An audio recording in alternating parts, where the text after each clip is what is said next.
All right, we're going to be finding the volume of composite solids. Composite solids are just when you put two together. You've got two rectangles that are put together to make one big solid, one big 3D shape. Now we got to find the volume of each one individually, and then we can combine them together to find the total volume. So if I'm looking at A, we've got, remember, length is side to side, width is our diagonals like the W, and height is straight up and down like the H. So we've got our width of 3, we've got our height of 4, and our length of 7. So 3 times 4 times 7. If we multiplied all those together to get the volume of that shape, we'd get 84. Then we want to find the volume of the other solid attached to it. So here we have a length of 9. We have a width of, oh, there's no number here. So I can look at other diagonals. There's no number there. Ah, here it is. Width of 3 and a height of 6.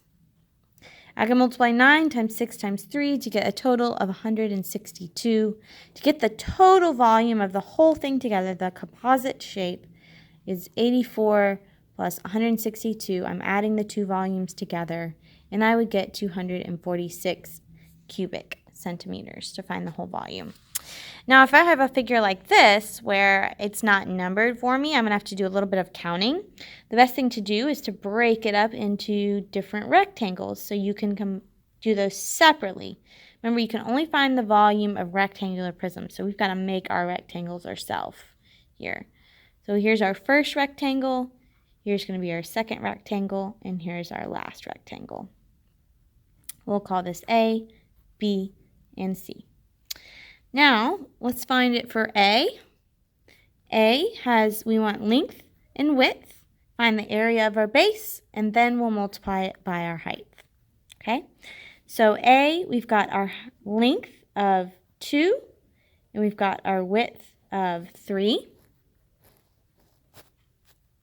And finally, we've got our height of 6. For the next figure, we've got a length of 2, a width of 2, and a height of 4. And finally, here we have a length of 2, a width of 2, and a height of 2. We can multiply all of these together to get our total. 2 times 3 is 6, and 6 times 6 is 36. 2 times 2 is 4, times 4 is 16. 2 times 2 is 4, times 2 is 8. Add those three numbers together to get our total. 6 plus 6 plus 8 is 20. 3, 4, 5, 6, 60 units cubed. So the volume is 60 units cubed. Another way you could have thought of this one as two flat layers. So we can count the front layer, 1, 2, 3, 4, 5, 6, 7, 8, 9, 10, 11, 12, 13, 14, 15, 16, 17, 18, 19, 20, 21, 22, 23, 24, 25, 27, 28, 29, 30. And we know that there's a layer on front, and then there's this other layer back there behind. So knowing that the front whole layer has 30, the back layer must also have 30. So I could have done 30 times 2 and got 60. And so I see that matches my volume I got before. So if that makes sense to you, there's another way for you to do that also. A couple different ways to break up shapes. As long as you're breaking up and counting every cube, even the ones that are hidden behind. So for example, I can't see all the cubes behind here. I can only see that 3 of them and that one right there. But there's another layer back there. Don't forget to count those when you break them apart or when you're looking for volume. Don't forget the hidden cubes. All right, there you go, guys.